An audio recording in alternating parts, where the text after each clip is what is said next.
Hello everyone, good morning. তো দেখো আজকে হচ্ছে একাদশী। আজকে কী একাদশী তোমরা অনেকেই জানো, আজকে হচ্ছে মোহিনী একাদশী। তো যারা করো তারা তো অবশ্যই জানো, অনেক আর না যারা করো তারা না অনেকেই জানো।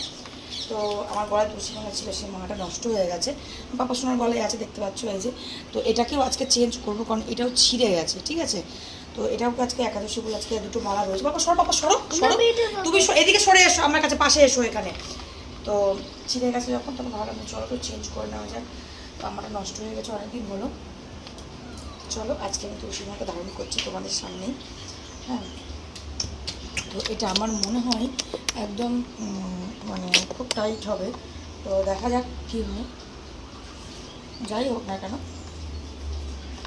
জয় জয় বল গুরু বল, হরে কৃষ্ণ হরে কৃষ্ণ, জয় জয়। দেখি সরো সরো সরো, তুমি সরে যাও,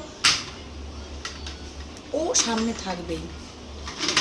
তো পাপারটাও চেঞ্জ করবো, আমি প্রসাদী করে রেখেছি, আমারটা প্রসাদী করে নিয়ে চলে এসেছি। আমি দেখতে পাচ্ছি না, কিন্তু আমার দেখতে পাচ্ছি না, কেন দুষ্টু করছো? সমানে আমি কোনো কিছু করতে বসলে ও একদম শুরু করে দেয়। একটু ঘিরটা বেঁধে নিই, একটু দাঁড়াও। তো এটা আমি অনেকদিন ধরেই করবো করে না, পড়া হয়ে ওঠেনি, আমাদের মানে নষ্ট হয়ে গেছিলো বলে। তো দেখো, যদি এটা ছোটো তাই জন্য আমি একদম হবেই না, বড় করে হলেও 2 পেজও হবে না, এটা যেহেতু মালাটা খুব ছোট আমার কাছে। তো ঠিকই আছে, কোনো অসুবিধা নেই। তো এই দেখো কেমন লাগছে। আমার পাশমাটা এর থেকে একটু ছোট, তো ওরটাও মনে হয় গলাতে কন্টির মতনই হবে। তুমি পড়বে? হ্যাঁ, তোমারটাও রেখেছি। জয় জগৎ বন্ধু, কেমন লাগছে? আজকে মোহিনী একাদশী, আর আমার প্রভু জন্মোৎসব চলছে এখন। তার মধ্যে আমি মালাটা ধারণ করলাম, কারণ অনেকদিন ধরে ভাবছি পড়বো করে পড়া হয়ে উঠছে না, ঠিক আছে।